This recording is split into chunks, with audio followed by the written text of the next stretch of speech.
Genesis chapter 6. Get your Bibles and let's go over to Genesis chapter 6 and we'll spend a little time in here. And as you turn over there,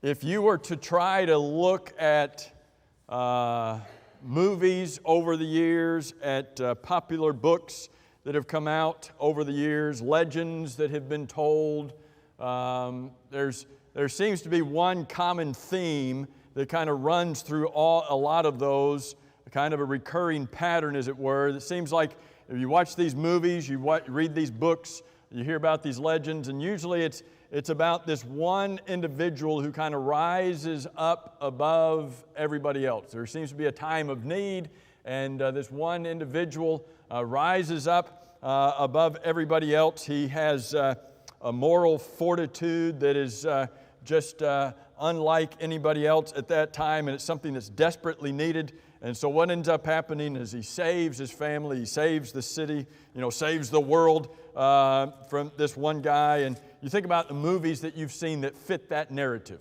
And why do so many movies fit that narrative? Because that's what people like. They want a hero movie. They want a movie that shows, okay, here's this desperate situation, and oh, look over here. Somebody rises up and saves the day. You know why that story resonates so well in the world today? Because it's based upon the ultimate story of that kind. Of a world that was in desperate need, and one came, rose up, and saved the day. And so, since Jesus came to this world and gave himself in a sacrificial, selfless act to save mankind, guess what man's been telling? Stories like that. That's where a lot of our stories come from, is based upon that. Now, what's interesting is you go to the Bible, and are there other accounts, stories in the Bible about events that kind of have that same MO? Kind of have that same kind of narrative, where you have this desperate, bleak situation, and oh, is there any hope? But oh, look over here. Here's this Bible character who rises to greatness and does great things and saves the people. Well, does Noah fit that narrative?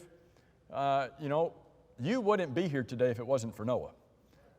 None of us would exist today if there wasn't a Noah and Mrs. Noah and a Shem and Mrs. Shem and a Ham and Mrs. Ham and a Japheth and Mrs. Japheth. We wouldn't be here. And yet they stood out, different from everybody else that was around them. And so what I want us to do is I want us to talk about Noah tonight. And what we're doing, I mentioned this yesterday in the class we had yesterday. Everything in this VBS this year has been produced by Apologetics Press. And this is the first VBS that they have put out. They are planning to put out, I believe, about 5 of these. This is the materials. I haven't looked at everything that they have put, all of the materials, but at least some of the material I've looked at in this VBS is really one of the best I've ever seen. And we've used a lot. For the last 20-something years, we've used a lot of materials, a lot of VBS materials from a couple different companies, and they do a very good job. But the content of this, the graphics that are involved in this are just, they're far above a lot of what other people are putting out. And so what we're doing in this class is we're taking what they gave for this lesson, and we're just going to follow right along with it. The PowerPoint is PowerPoint that they created. And so even for the adult classes, they created PowerPoint to be used in those classes. So I thought, well, if they took the time to create it, we'll just follow along and use it. And so this it's going to look different than some of the typical PowerPoint that I might create, but I think it will be helpful for us. So what we're going to do is we're going to look at Noah. Yesterday, we looked at the world into which Noah came, and the world that was destroyed because of sin, and the world that Noah needed to save through his righteousness. Tonight we're looking at the man. This VBS material actually has 5 lessons in it. We're only looking at 2 of them, one yesterday, one tonight. The other 3 lessons that are in it are really lessons that Jeff Miller covered when he was here. a couple weeks ago in our creation seminar. A lot of the material that's in these last 3 lessons he's already covered, so I don't want to repeat what he did. So we'll stick with this and just talk about the man tonight. But look in Genesis chapter 6 and verse 8. Genesis chapter 6 and verse 8, after God in these first 7 verses of the chapter describes how horrible of a condition the world was in, how he had set out at that point with a determination to destroy the world because he was sorry, verse 6, that he had made man. What's the first word you have in Genesis 6 and verse 8? But. Do you see what's happening here? You've got this typical narrative that we are used to today where you start watching some film or some movie and it's just, oh, this is horrible. And it lays out the setting for you and it looks so bleak and what can happen? And then you get to verse 8, but. Oh, okay. There's something that's going to be different than the first 7 verses that we've read. But Noah found what? Grace in the eyes of the Lord. What does that mean? What does it mean that Noah found grace in the eyes of the Lord? Say it again, Joe. He found favor. He found favor in the eyes of the Lord. Okay, he trusted in Him. Here's the rest of the world going to be destroyed because of sin, but not Noah. Noah found grace in the eyes of the Lord. Why? Because God liked him? God liked him a little bit more than He liked everybody else. Is that what's? He's different. That's what we're going to talk about tonight is this man. This man who was different and his wife and his family, that was different than everybody else who lived in that day. And the point of this tonight is to say, what about me? What can make me different than everybody else that's around today? When you look at our nation today, when you look at our world today, have you had the thought? Have you had the thought, how much longer is God going to let this go on? Have you had that thought? I think most of you probably have. Why? Because you've read the Bible. Because you've read about the flood. You've read about Sodom and Gomorrah. You've read about the northern kingdom and the southern kingdom being carried off into captivity. And now you look at our world and you say, okay, what's going to happen to us? When sin has consequences all throughout the Bible, guess what happens today? Sin's got to have consequences. And so we look at that and say, there are consequences coming one of these days. What about me? Can I be the but David, the but Jerry, the but Kayla, that I'm not like those first 7 verses of the world. I'm going to be different. I'm going to find grace in the eyes of the Lord. How do I do that? Number 1 is in verse 9. Verse 9 talks about Noah's perfection. Look at verse 9. This is the genealogy of Noah. Noah was a just man, perfect in his generations. Noah walked with God. What does it mean that Noah was perfect? Sometimes we hear the word perfect. We hear the word perfect and we think flawless, right? We think, here is a person. If somebody's perfect, it just means that they've never done anything wrong. Is that what it means with Noah? Does it mean that he didn't do anything wrong? I mean, if you went into class one day, you took a test, and the next day you went in and the teacher said, you got a perfect score. She uses the word perfect. You got a perfect score on your test. What would that mean? No mistakes. Is that the way the word perfect is being used here? Noah made no mistakes. He was sinless. No wonder and so if that's true, what would we say? Well, no wonder the Lord saved him. He didn't have any sins, so no wonder the Lord saved. Is that true about Noah? Was Noah a sinful person? We don't read a lot about that. We get into the latter part of chapter 9, and we read about a situation after the flood in which you see Noah, who's drunk and exposed here at the end of the chapter. And you think, wow, this man's gone from greatness and now he's fallen down to this condition, and how could that happen? Well, does that mean he never sinned before chapter 9? What does Romans chapter 3 say? Does it say, does your Bible still say all have sinned and fallen short? Does your Bible still have that verse in it? Now, Romans chapter 3 only applies to New Testament people, right? From like Romans chapter 3 through current day, right? It doesn't go backwards. It only goes forward, right? No, because when you get to Romans chapter 3, what chapter was before Romans chapter 3? You remember what chapter it was? Romans chapter 2. Good, okay. Now, do you remember what chapter was before Romans chapter 2? Okay, so you all are good Bible students. You remember the chapters that come before. Okay, so Romans chapter 1, God tells the Gentiles, you are full of sin. You have committed all of these sins against God, and the Jews are saying, get them, sick them, sick them, sick them. Yeah, all right, good. And then you get to Romans chapter 2, and what does God do? Jews, excuse me, that'd be you. You're full of sin. Oh man, us too. Gentiles, Jews, chapter 3. In case anybody feels like they were left out of chapter 1 or chapter 2, chapter 3, that'd be everybody else too. That applies to Adam and Eve and everybody on. So, when we read about Noah in chapter 6 being perfect, what does that mean? They've got this slide in here that they put that says, which of these circles is perfect? Now, we look at that, and if we take the flawless definition, if we take the definition that means there are no imperfections and no mistakes, you might point to one circle on the screen. But if you say to a child, draw me a circle, and they draw something that might look like the one on the left side or the right side of the screen, is that a circle on the right side of the screen? You'd be hard-pressed to say that's a triangle, wouldn't you? I mean, it doesn't really, you'd really, a rectangle? No. You tell your child, draw me a circle, and they draw something that looks like the thing on the right side of the screen. Perfect.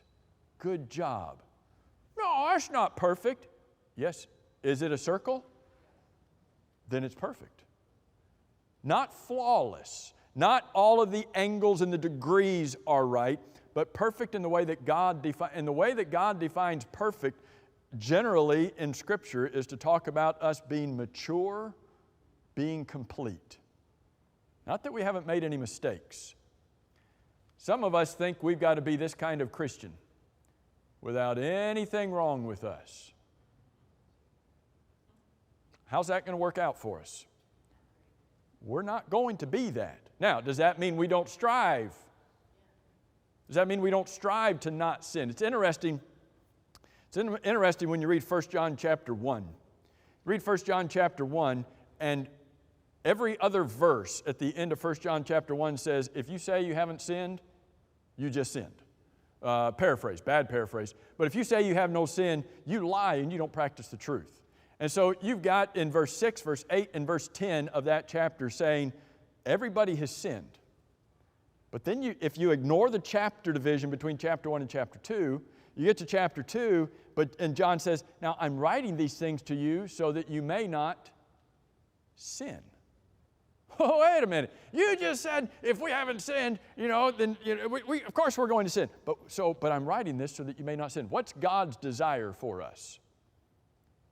God's desire for us is that we don't sin. Will God still take us if our circle looks like this? Yep. Because if that's the best we can do, He's going to take it every day. Now, back to Noah. We got off track there. Back to Noah. What do we know about Noah? Was he absolutely flawless? Was he absolutely sinless? And this verse in James chapter 1 uses that terminology about us, about being perfect and complete and lacking nothing. No, Noah was not flawless. He was not sinless, as we might think about that word perfect being used. But the way the word perfect is being used here is to talk about someone as being someone who has a maturity and not a flawlessness. Would you say that you have a perfect car? Would you say your car is perfect?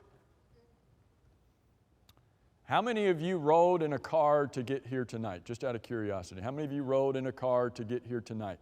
Okay, those of you who have your hands raised say you rode in a car to get here tonight, you have a perfect car.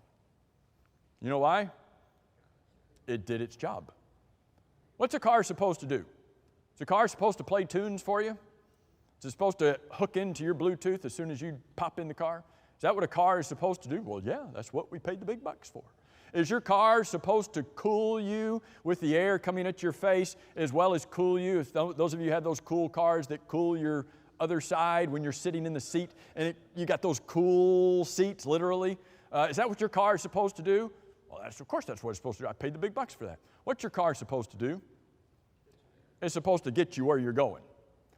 So your car may not have the cool seats, and it may not have the radio that clicks into your phone as soon as you get in there, and then the AC may not work, and it may be one of those cars. Do you have one of those cars where the crank doesn't work anymore?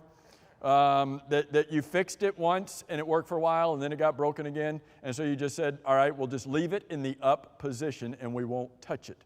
Guess what? Your car is perfect. And you say, yes, put the vice grips on it. Done that before. Your car is perfect. No, it's not.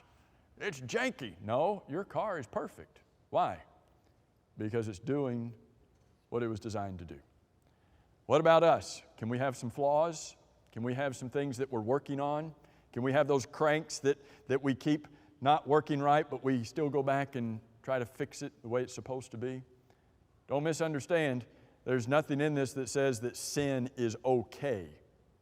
But every part of this is to say that when we look at Noah, God took a man that the Bible describes as being perfect, not flawless, but somebody who had created about his life a maturity in order to be used. The reason, and it says here's two reasons we need to know this. Number one, this is their slide, an interesting graphic, right? Number one reason we need to realize that Noah was not flawless, but he was mature, was so that we don't distance ourselves from Noah. Meaning, so that we don't say, yeah, of course God used him. Look at Noah. I can't be Noah. Noah was perfect. Noah never did anything wrong. And so, of course, God could use somebody like him, but God can't use somebody like me. If we get out of our heads that definition of what it means to be perfect and think about Noah as being mature and complete. Tell me some qualities about Noah that you would think would make him mature and complete. Not flawless. He had integrity. He was a good leader. Did he do anything for his family? Did he raise his family in the right direction? Did he train up his children the way they should go? Did his children ever make mistakes? Just shake your head this way. Does the Bible tell us? No, but life tells us his kids made mistakes. What else about Noah? Think things that we don't know because of the text, but things that we would assume about a man like Noah. Say it again. He lived off the land. What'd you say, Allison? Must have had a good heart. He's a hard worker. Ready for the challenge. He's not flawless, but are there qualities about Noah that we need to have? Being a stand-up individual. Do you think Noah was a stand-up individual? Someone who trusted in God. Was Noah somebody who trusted in God? Are there qualities that we know that Noah must have had in order to fulfill the commands that God gave to him? Do you think that Noah looked for opportunities to teach others about God? Do we look for opportunities to teach others about God? Do you suppose that Noah was a man who prayed? I suppose he was. Can we be a person who prays? We don't need to distance ourselves from Noah. Oh, of course God used him. He was perfect. He was a mature follower of God who put his desire to follow God above everything else. The second thing, second reason, and it kind of just goes right in with that first one, is that we don't need to distance ourselves from Noah. We don't need to say, oh, he was flawless. No, he was mature so that we can make ourselves available. if God could use Noah, can He use me? It's not going to happen, okay? But what if, in the midst of all that's going on in our world, God came to you and said, I need you. I need you to come and to do this and do this and do this. Otherwise, this world is completely lost. Could I be that person that He would come to? Again, that's not, in that direct avenue, that direct communication is not going to happen. But in this communication, has it happened? Can I be someone that God can count on? Not perfect, not flawless. The Bible describes Noah as a preacher of righteousness.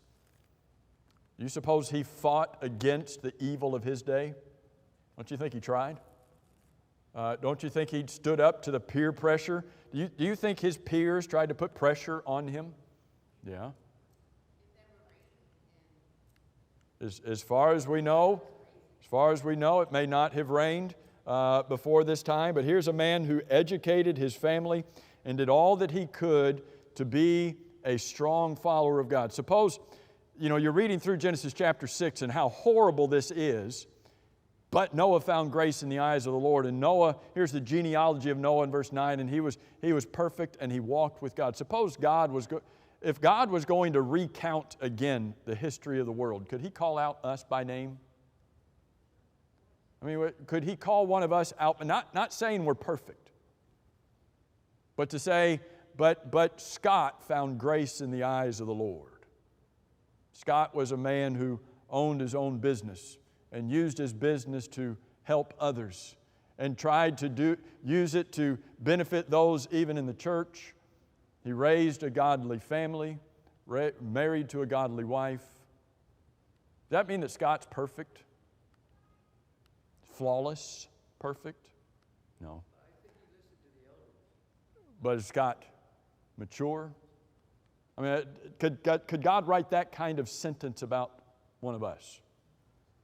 He's writing about Noah, not because he didn't make any mistakes in his life, but because there was something different about this man than everybody else in the world. What made that difference? Noah was obedient to God.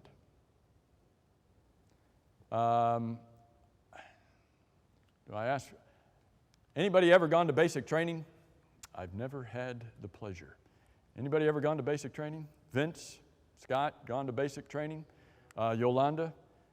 Is that a fun, would you say that's a fun experience? Would you say, that's just the best thing that's ever happened? Maybe you would. Basic training is one of those times where an individual is reshaped, reformed, where an individual, I want you to think about what happens in basic training. An individual goes into basic training and they are told to do things, commanded to do things in such a way that is anything less than perfection, is anything less than doing what they are told, is anything less than that acceptable? I mean, think about you go to basic training and you got to shine your boots. Who cares about your stinking boots? I mean, the boots are gonna your boots are the closest thing down to the ground and the dirt that there's going to be. They're going to get dirty. In fact, on some job sites today, if your boots aren't dirty, you're looked at like you're some kind of a novice. You're like, oh, that's cute. You have new boots on. Your boots are so pretty. And so it's like a mark of I've arrived when you've got the dirty boots at the workplace, right? And so here you go into the military.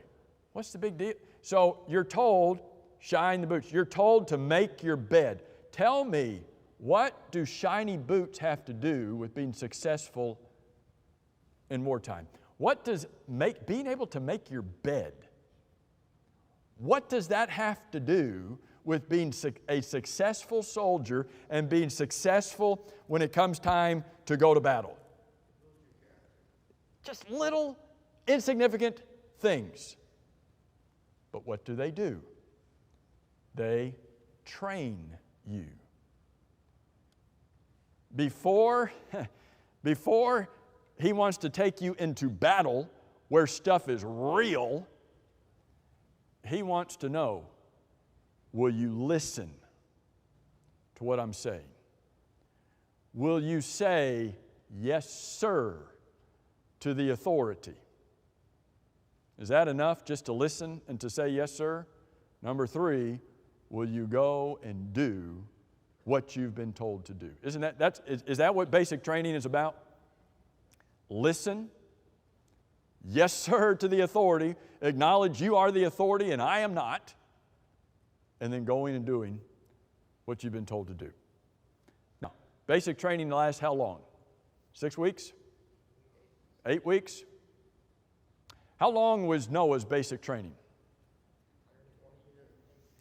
A little bit long. I mean, if you take the entirety of it, you've got 100 years. How would you like 100? And I'm not trying to totally compare 6 or 8 weeks of basic training today to Noah's 100 years of preparing the ark. But how would you like to be involved in that for 100 years? How would you like to be involved in anything for 100 years? But how would you like to be involved in that for 100 years? Look in Genesis chapter 6. Go down to the end of the chapter. I think it's the last verse. Genesis chapter 6 and verse 22. Thus Noah did. God gives him all of these commands about the ark, gives him what He wants him to do in order to prepare the ark, gives him even the commands in verse 21 about the food that's going to have to be gathered for the ark. And then verse 22 says, thus Noah did. According to what? All that God commanded him, so he did. Look in chapter 7 and verse 5. And Noah did, according to all that the Lord commanded him. What do we see about Noah? Noah listened. Noah acknowledged. Who's the authority in this situation? Not Noah. Yes, Lord. And he did exactly what the Lord told him to do. That kind of obedience to God's instructions, does that cost a person anything? I want you to think about, the AP guys came up with 3 things to think about when we think about Noah's obedience training and what it cost Noah to obey God the way that he did. Sees that Noah's obedience was physically demanding. Would you say that was true? We don't know if he was or not, but in your mind, was Noah a lumberjack before God said, build an ark? We don't know, okay? But in our minds, he's just not. Maybe he was, and maybe that's why God told him to build the ark, because he was the best lumberjack on earth. But in our minds, he wasn't. But let me ask you this question. Did he need to be? Did he need to be the best lumberjack on earth in order for God to say, that's my guy? That's the one who's going to build an ark? No. But how labor intensive was it to build an ark? We look at it and say, wow, he had 100 years to do it. How long would it take you? Honestly, how long would it take me? I would need more than 100 years. I don't even know what's involved, but 100 years, when God says build an ark, I'm going to need a little bit of time on this one. So here's Noah, physically demanding. How many hours a day do you suppose Noah worked on building an ark? You think he kind of slept in most days? Kind of a lazy morning. Honey, is the breakfast ready? Oh, no, not ready. Okay, I'm going to go back to sleep for a little bit. And then, just let me know when breakfast. You think he had a lazy morning? Is that the picture of Noah that you've got? How many days a week you suppose he worked? You think there was anything else going on in Noah's mind other than, I've got to build an ark? Now, how long was the ark? 300 cubits, right? 450 feet long. How wide was the ark? Good, 50 cubits. Y'all are on target tonight. 75 feet wide. How tall was the ark? 30 cubits. 30 cubits, that's right. So 30 cubits. So we've got 45, 75, 450. How many gopher wood trees is that going to take? Now, of course, in my mind, I'm just thinking about the outside. Any wood needed inside? 3 levels. Are you going to divide the sheep from the goats inside the ark? Recommended. Are you going to divide the animals from each other? How much gopher wood? I mean, just start running in your mind. How many trees of gopher wood is this going to require? Now, when was the last time you, without your power tools, went and cut down a tree, went and whacked off all of the branches of that tree, went and planed the surface of that tree to get it down to a smooth and usable surface, and then moved that now piece of wood into place and set it into place so that you could go and start over with the next tree? You ever done that? How many times do you have to do that to build an ark? How many trees? How far does he have to travel? I mean, in my mind, God says gopher wood because he is surrounded by gopher wood. I don't think God said use gopher wood because he's going to have to travel to Australia to get it and he's testing his faith. That's not my picture. I picture God saying use gopher wood, and Noah's like, yes, gopher wood, because that's right here. Okay, but how far do you have to go? I mean, even if the closest trees supply you early on, how much do you have to have? How many animals do you need to haul and move those trees? You want to train those animals, or you want to take them to a training school to get them trained? You think about how labor intensive this was for Noah. And I recognize that he had help in this, and we'll talk about that as we go through this. Now, he gets the wood up there. What's going to keep this wood from leaking? I mean, wouldn't that be important? Don't you figure Mrs. Noah was like, when we get in this thing, we're not going to have any leaks, are we, honey? Come on, tell me. So, I mean, if you're going to put your whole family in this, if you're going to put the parents of your future grandchildren inside of this vessel, do you want any leaks in it? No. So, what do you have to make sure there's no leaks? What did God tell them to use? Pitch. What's that? You wind up, get ready, check the man on base. What's pitch? Like tar. Where was he supposed to put the pitch? Inside and outside. Are you getting the picture here about how labor not just all of the lumber that was going to be needed, but how about this pitch? Have you ever created tar? Have you ever created pitch?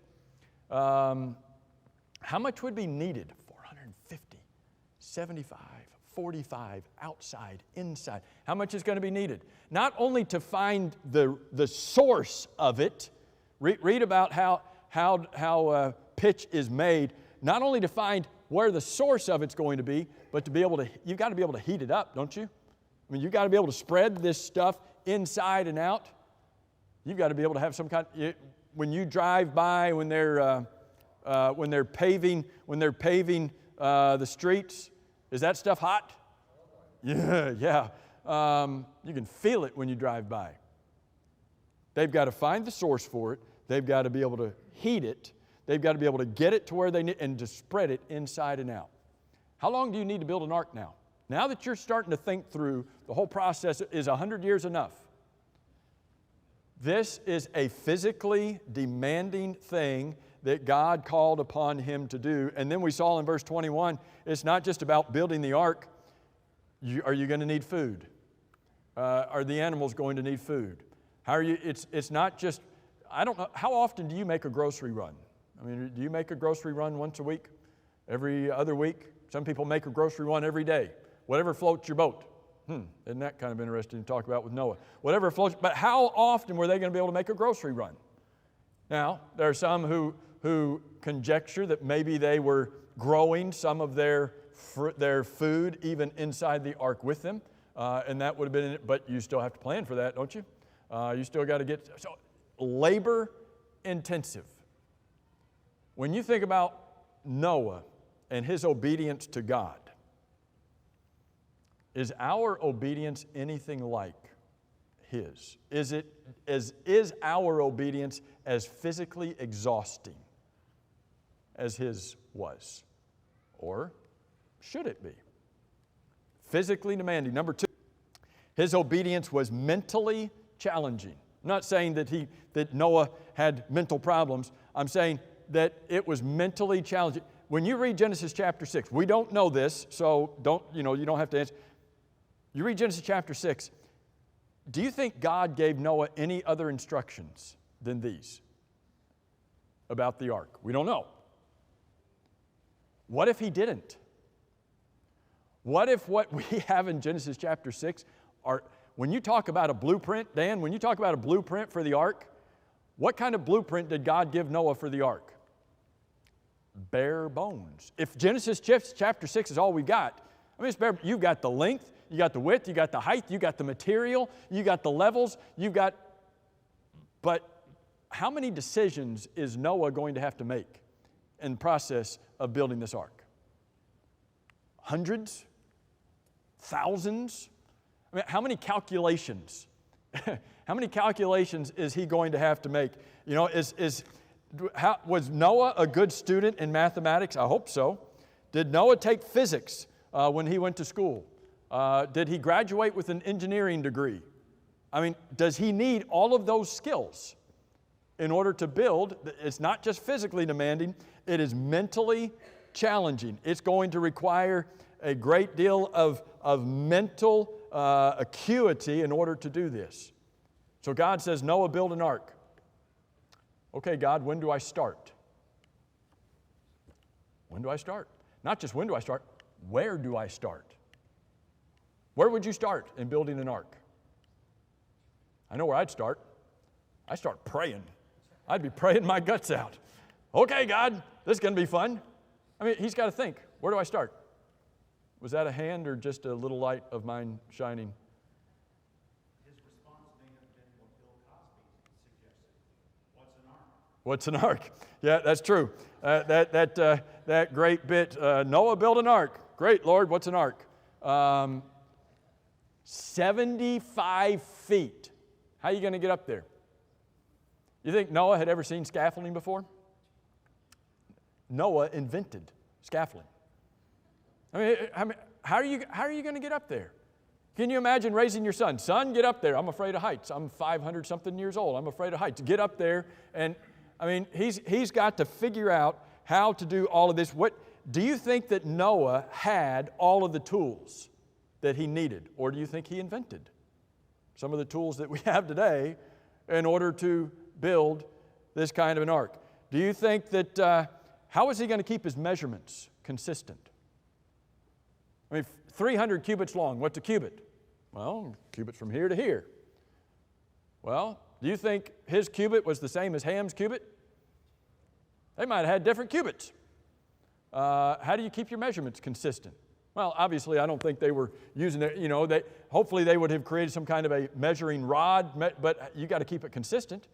Because when you say, go out and cut me, go cut 100 logs that are 50 feet long, well, how long do you need all those logs to be? You need them all the same length. Otherwise, you're in a big heap of trouble.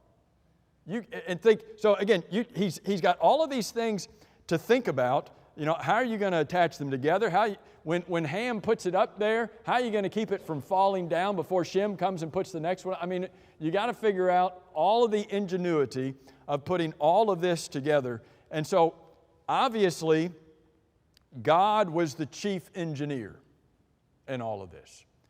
Obviously, God is the one who is ultimately in charge of everything that's involved in building this ark. But not only do I think Noah was the muscle in this project, he's the brains in this too, isn't he?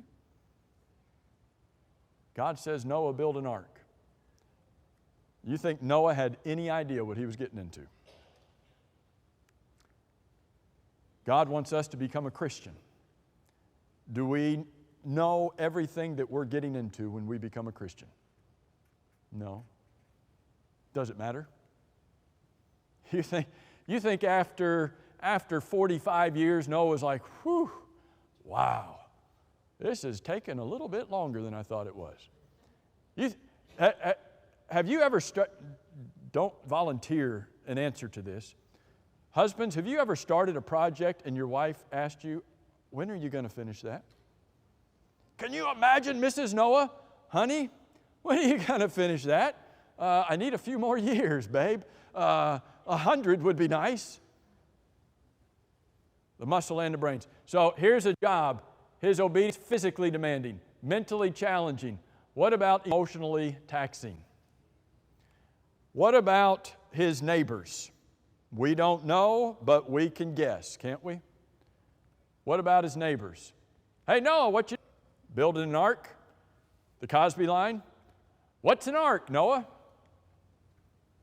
Noah's not only doing this, he is a preacher of righteousness, trying to get these people to repent.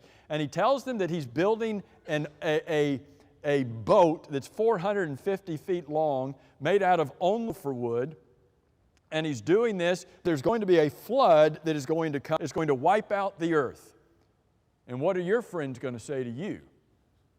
Oh, really? Right. Have you been down to that nice little room they have down at that particular hospital over there and had yourself checked out recently, Noah, because no, something's not right with you? Can you imagine what people said to him?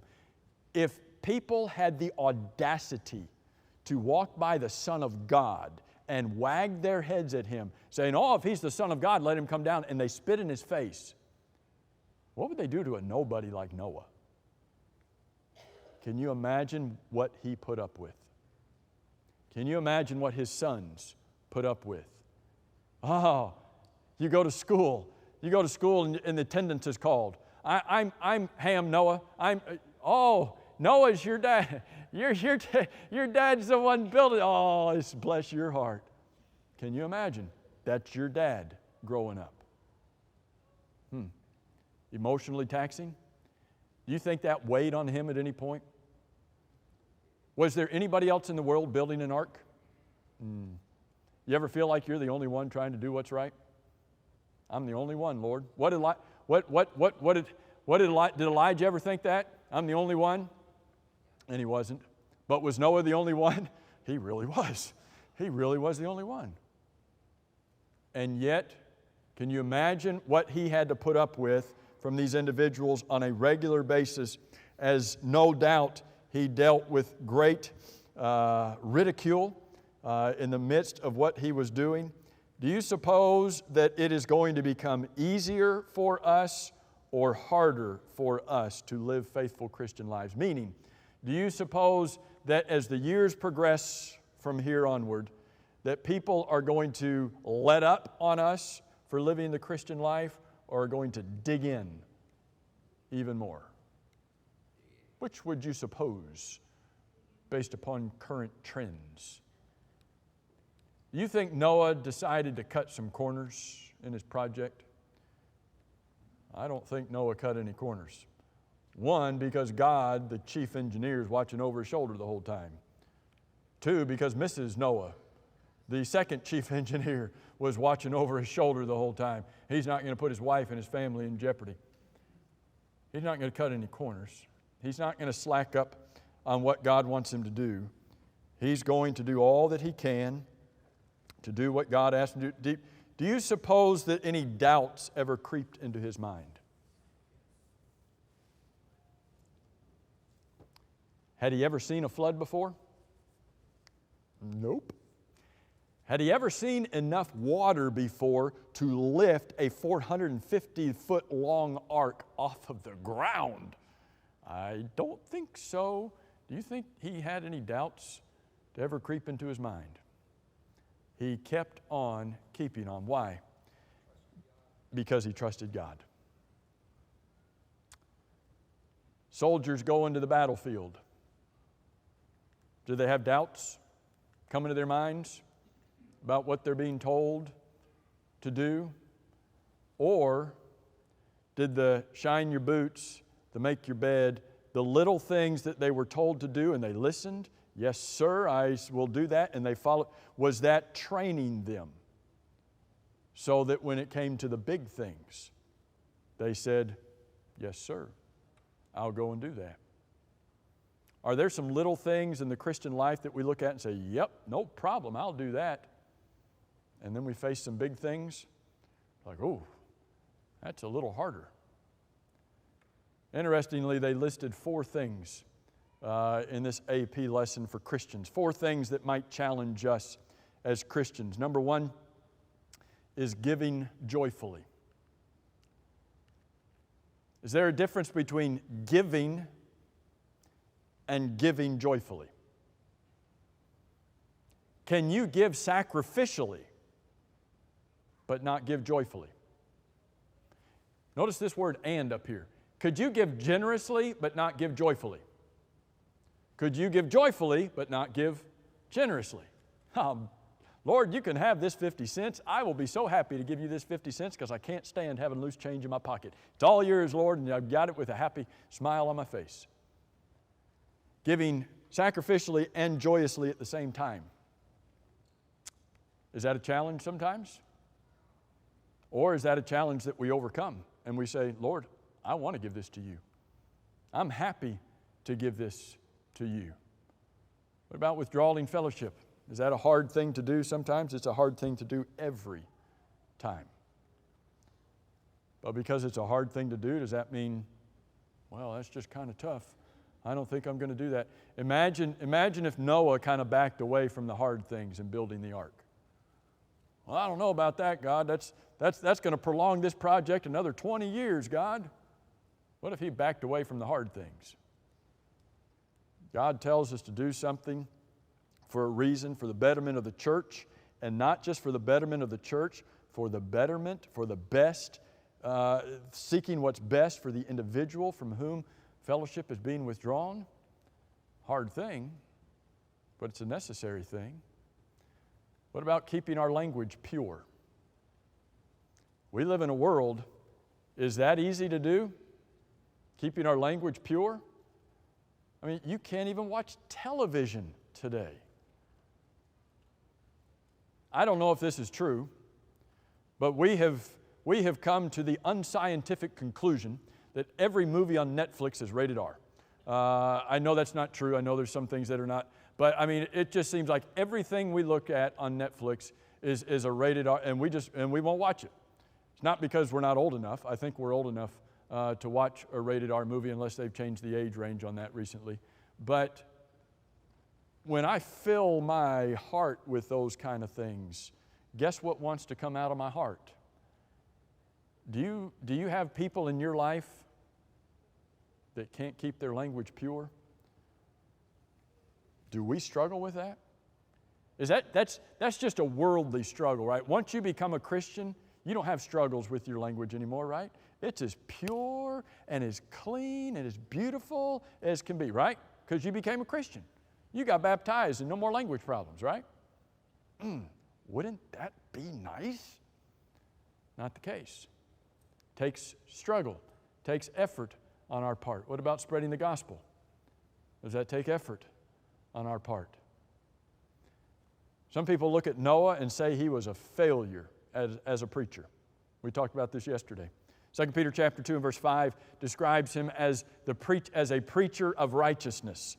And some people look at him and say, boy, what a failure. You know, he had 100 years to preach, and all he converted was his own family. Guess what? That's not a failure. Train up a child in the way he should go. And when you do that, does that mean you're a failure? Some congregations, and well, I'll be more specific. Some preachers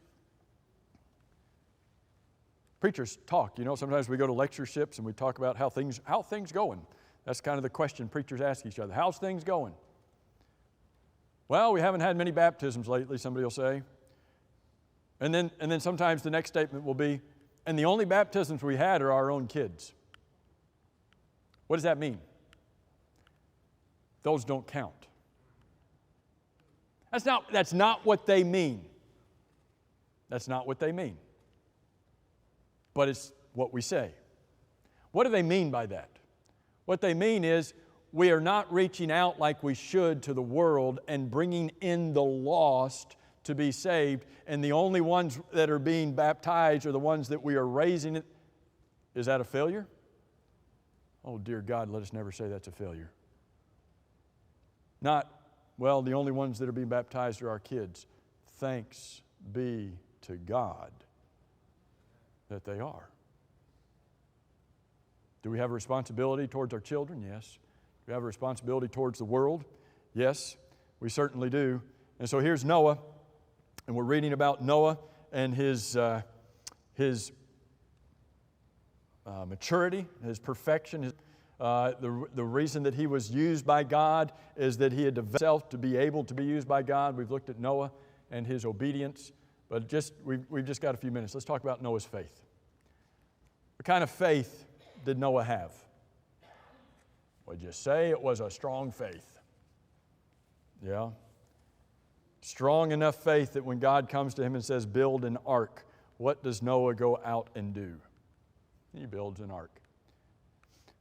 Some people today have the idea that faith is just a warm, fuzzy feeling that you get in your heart. And the way they define faith is that you get this warm, fuzzy feeling, you kind of feel good because you can't really base it upon solid evidence. So you just have a warm, fuzzy, just a confident feeling that this has got to be what it is. And you say that's not the definition of faith. Well, if you were to look in dictionaries, if you were to look up the word faith in dictionaries, guess how it's defined in English. Guess how faith is defined. A firm belief in something for which there is no proof. That's how the world talks about faith. You just kind of a warm, fuzzy feeling. I kind of feel good about this, but you have no proof for it. So when they look at you as a Christian, what do they believe about your faith? You have no proof. Another definition says faith is belief that does not rest on logical or material evidence. So you have faith, but there's no logical reason for you to have faith. There's no logical evidence, there's no material evidence for your faith. That's what the world believes about you and your faith in God. Is that the kind of faith that Noah had? Was Noah's faith a faith that had no proof? Had he ever seen an ark? I doubt it. Had he ever seen a global flood? We know he hadn't seen that. And yet God says, build an ark because I'm going to flood the earth. Right, God. Okay, we're going to do this. Was his faith based upon perceptible, what people would think of as perceptible evidence at that point? Well, maybe not, but was Noah able to see the earth that he was living on? Yeah. Noah was able to see the earth that he was living on. And I only have a couple minutes. This is Dick Staniel, who wrote a book for AP called Faith and Reason. He says there is not a single item in Christianity, think about this, not a single item in Christianity upon which our soul's salvation depends that is only probably true. What does that mean? If you take out all of these negatives, there's not a single thing in Christianity that is based upon only probable evidence. What does that mean if you take out the negative and make it a positive? Your faith is based upon solid evidence, not just probably true. In each case, the evidence supplied is sufficient to establish conclusive proof regarding the truth of the Christian faith. And so we understand faith to be based upon evidence. Was Noah's faith based upon evidence? What does Romans chapter 1 say? Since the creation. Did Noah live since the creation? Yep. Since the creation, God's invisible attributes. What does the word invisible mean? Can't see it. God's invisible attributes. Which one of God's invisible attributes can you see? Well, they're invisible. But since creation, God's invisible attributes are clearly seen. You Christians are awfully silly. You can see the invisible. Bless your heart. Pat you on the head. You've just got a tender soul. Can you really see the invisible attributes of God? Yes. What does the rest of the verse say? Being understood by the things that are made. Can you see the things that are made? Yep. I can see the things that are made. And when I can see the things that are made, what do I know? There is an eternal power and there is an eternal Godhead. How do I know that? By opening my eyes. When God comes to Noah and says, build an ark, does Noah have imperceptible evidence, proof upon which to base his faith? Yep. He has, number one, the world around him that proves there is a God. Number two, he has a verbal message from God that just spoke to him. Don't you wish we had those same things? Don't you wish our faith could be as strong as Noah's faith and have those same two evidences? Do we have the same two evidences? We have the world around us, and we have a verbal message from God that has absolute evidence within it to prove that it is from God. Noah had never seen a flood. Doesn't matter. There's going to be a flood. You know why? Because my God, who made everything that I see, told me that it's going to happen. Have you ever seen heaven? Anybody ever seen heaven? Seen pictures, right? You ever seen heaven? How do you know it's there? I know heaven is there for the same reason that Noah knew that the flood was coming. Because I see what God has made, and I know that God is going to be true to His Word. Do you know that this world is going to end? Noah knew his world was going to end. How did he know it was going to end? God told him. Is our world going to end? Yep, not with a flood, but with fire, and everything's going to be burned. Why do you believe that? Because I believe what I see, and I believe the one who made the things that I see. And so when he says to me, let not your heart be troubled, believe in God, believe also in me. In my Father's house, there's lots of dwelling places. Come and live there with me. Well, how do you know that's there? Because the one who made it told me it's there.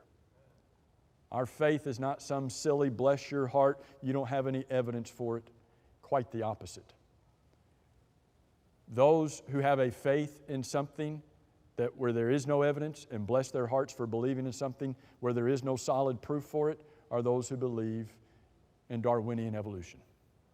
There is no evidence for that. And yet that's taught as fact today. What do we need to do? We need to believe what God says. We need to have the kind of faith that Noah had. Noah's faith believed what God said, and Noah's faith acted upon what God said. That's what faith is. That's what biblical faith is. Believe the words and then act upon the words. And so in 2 Peter chapter 3, God says, the day of the Lord is coming, in which the world is going to be destroyed. What do we need to do? We need to live in holy conduct and godly lives. That's what we've got to do. That's what Noah did to get himself ready.